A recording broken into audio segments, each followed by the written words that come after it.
ಪ್ರಿಯರೇ, ದೇವರು ಒಳ್ಳೆಯವರು, ಒಳ್ಳೆಯದನ್ನೇ ಮಾಡುವವರಾಗಿದ್ದಾರೆ.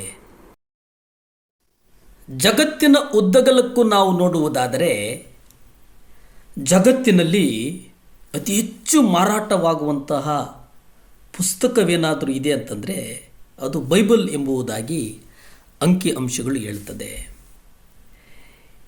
ಯಾಕೆ ಅತಿ ಹೆಚ್ಚು ಮಾರಾಟ ಆಗ್ತದೆ ಎನ್ನುವಂಥ ಸಂಶೋಧನೆಯನ್ನು ನಾವು ನೋಡುವುದಾದರೆ ಕರ್ತನು ಸತ್ಯವೇದದಲ್ಲಿ ಹೇಳ್ತಾರೆ, ನೀವು ಹೊರಟು ಹೋಗಿ ಎಲ್ಲ ದೇಶಗಳ ಜನರನ್ನು ಶಿಷ್ಯರನ್ನಾಗಿ ಮಾಡಿರಿ ಎಂಬುದಾಗಿ.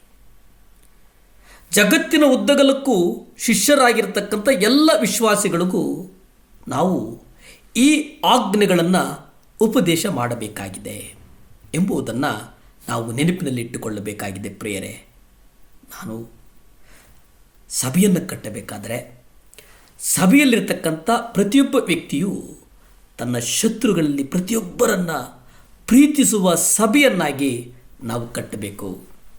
ಅವನಿಗೆ 10 ಮಂದಿ ಶತ್ರುಗಳಿದ್ದು ಒಂದು ವೇಳೆ 9 ಮಂದಿಯನ್ನು ಪ್ರೀತಿಸಿದರೆ ಅವನು ಕರ್ತನ ಆಜ್ಞೆಗಳನ್ನು ಪಾಲಿಸುತ್ತಿಲ್ಲ ಎಂಬುದನ್ನು ಅವನಿಗೆ ತಿಳಿಸಬೇಕು.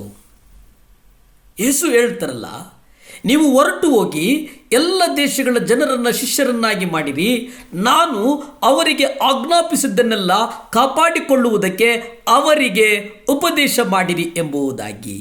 ಈ ಉಪದೇಶ ನಮ್ಮ ಜೀವಿತಕ್ಕೆ ಅನ್ವಯಿಸಿಕೊಳ್ಳುವುದಿಲ್ಲವೋ? ಈ ಉಪದೇಶವಾಗಿಯೇ ಇರಬೇಕೋ? ಇದನ್ನು ನಮ್ಮ ಜೀವನದ ಬದುಕಿಗೆ ಅಳವಡಿಸಿಕೊಂಡು ಅದನ್ನು ನಾವು ಬದುಕಿನ ಕ್ರಮವಾಗಿ ನಡೆಯುವುದು ಬೇಡವೇ ಎನ್ನುವುದನ್ನು ನಾವು ಅರ್ಥ ಮಾಡಿಕೊಳ್ಳಬೇಕು. ಪ್ರತಿಯೊಬ್ಬ ದೇವರ ಸೇವಕನು ಶತ್ರುಗಳನ್ನು ಎದುರಿಸುವುದಕ್ಕೆ ದೇವರು ಅನುಮತಿಸ್ತಾರೆ. ಇದರಿಂದ ಆತನು ಅವರನ್ನು ಪ್ರೀತಿಸುವುದನ್ನು ಕಲಿಯಬಹುದು. ಆಗ ಆತನು ಇತರರಿಗೆ ತಮ್ಮ ಶತ್ರುಗಳನ್ನು ಪ್ರೀತಿಸುವುದು ಹೇಗೆ ಎಂಬುದನ್ನು ಕಲಿಸುವುದು ಬಹಳ ಮುಖ್ಯ. ಈ ಕಾರಣಕ್ಕಾಗಿಯೇ ದೇವರ ಪ್ರತಿಯೊಬ್ಬ ನಿಜವಾದ ಸೇವಕನು ಹಿಂಸೆಯನ್ನು ಎದುರಿಸಬೇಕಾಗ್ತದೆ. ಏಕೆಂದರೆ ಆಗ ಮಾತ್ರ ಅವನು ತನ್ನನ್ನು ಹಿಂಸೆ ಮಾಡುವವರಿಗೆ ಹೇಗೆ ಪ್ರೀತಿಸಬೇಕೆಂಬುದನ್ನು ಕಲಿಸುವುದಕ್ಕೆ ಶಕ್ತನಾಗಿರ್ತಾನೆ. ನೀವು ಕರ್ತನ ವಾಕ್ಯಗಳ ಅನುಗುಣವಾಗಿ ನಡೆಯುವುದನ್ನು ಅಭ್ಯಾಸ ಮಾಡಿ ಎಂಬುದನ್ನು ನಾವು ನೋಡ್ತೇವೆ.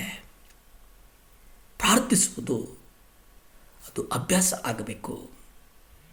ಮತ್ತಾಯ ಪತ್ರಿಕೆ 5ನೇ ಅಧ್ಯಾಯ 45ರಲ್ಲಿ ನಾವು ನೋಡುವುದಾದರೆ, ಇದರಿಂದ ನೀವು ಪರಲೋಕದಲ್ಲಿರುವ ನಿಮ್ಮ ತಂದೆಗೆ ಮಕ್ಕಳಾಗಿರುವಿರಿ, ಯಾಕೆಂದರೆ ಆತನು ಕೆಟ್ಟವರ ಮೇಲೆಯೂ ಒಳ್ಳೆಯವರ ಮೇಲೆಯೂ ತನ್ನ ಸೂರ್ಯನು ಉದಯಿಸುವಂತೆ ಮಾಡುತ್ತಾನೆ ಮತ್ತು ನೀತಿವಂತರ ಮೇಲೆಯೂ ಅನೀತಿವಂತರ ಮೇಲೆಯೂ ಮಳೆ ಸುರಿಸುತ್ತಾನೆ. ಪ್ರಿಯರೇ, ನೀವು ಸ್ವರ್ಗದಲ್ಲಿರ್ತಕ್ಕಂಥ ನಿಮ್ಮ ತಂದೆಯ ಮಕ್ಕಳಾಗಬಹುದು. ಕೆಟ್ಟವರ ಮೇಲೆಯೂ ಒಳ್ಳೆಯವರ ಮೇಲೆಯೂ ತನ್ನ ಸೂರ್ಯನು ಮೂಡುವಂತೆ ಮಾಡುವ, ಅದರ ಜೊತೆಗೆ ನೀತಿವಂತರ ಮೇಲೆ ಅನೀತಿವಂತರ ಮೇಲೆ ಕರ್ತನು ಮಳೆಯನ್ನು ಸುರಿಸುವುದಕ್ಕೆ ಶಕ್ತನಾಗಿದ್ದಾನೆ ಎನ್ನುವುದನ್ನು ನಾನು ಗ್ರಹಿಸಿ ಆತನ ವಾಗ್ದಾನಕ್ಕೆ ಅನುಗುಣವಾಗಿ ನಡೆಯುವುದು ಬಹಳ ಮುಖ್ಯ ಆಗಿದೆ. ಪ್ರಿಯರೇ, ಹಾಗೆ ನಡೆಯುವಂಥದ್ದನ್ನು ನಾವು ಅಭ್ಯಾಸ ಮಾಡಿಕೊಳ್ಳಬೇಕು. ಹಾಗೆ ನಡೆದಾಗ ಕರ್ತನು ನಮ್ಮನ್ನು ಆಶೀರ್ವದಿಸ್ತಾನೆ ಅನ್ನುವಂಥದ್ದನ್ನು ನಾವು ಅರಿಯಬೇಕಾಗಿದೆ. ಪ್ರಿಯರೇ, ಅರಿಯುವಂಥದ್ದು ಬಹಳ ಮುಖ್ಯ. ಯಾಕೆ ಅರಿಯಬೇಕು ಅಂತಂದರೆ, ಕರ್ತನೊಂದಿಗೆ ನಡೆಯುವುದಕ್ಕಾಗಿ, ಕರ್ತನನ್ನು ಪ್ರೀತಿಸುವುದಕ್ಕಾಗಿ, ಕರ್ತನ ಸುವಿಶೇಷವನ್ನು, ಕರ್ತನ ಸುವಾರ್ತೆಯನ್ನು ಜಗತ್ತಿನ ಮೂಲೆ ಮೂಲೆಗೂ ತಲುಪಿಸುವುದಕ್ಕಾಗಿ ನಾವು ಕರ್ತನ ಆಜ್ಞೆಗಳನ್ನು ಪಾಲಿಸುವುದು ಬಹಳ ಮುಖ್ಯ ಆಗಿದೆ. ಪ್ರಿಯರೇ, ಅದಕ್ಕಾಗಿ ಪ್ರಾರ್ಥಿಸಿಕೊಳ್ಳೋಣ. ಭೂಮಿ ಆಕಾಶಗಳನ್ನು ಉಂಟು ಮಾಡಿದಂಥ ಸರ್ವಶಕ್ತನಾದಂಥ ದೇವರ ಸ್ತೋತ್ರಪ್ಪ. ದೇವಾ, ಒಂದು ವಿಶೇಷವಾದಂಥ ಅನಾಯಿಂಟಿಂಗ್ ಯಾರ್ಯಾರು 7 ಲ್ಯಾಂಪ್ಸ್ ಚಾನಲ್ ನೋಡ್ತಾ ಇದ್ರೋ ಅವರ ಮೇಲೆ ಇಳಿದು ಬರಲಿ ಸ್ವಾಮಿ. ಸುವಿಶೇಷವನ್ನು ಸಾರುವಂತಹ ಒಂದು ಅಭಿಷೇಕ ಇಳಿಲಿ ಸ್ವಾಮಿ.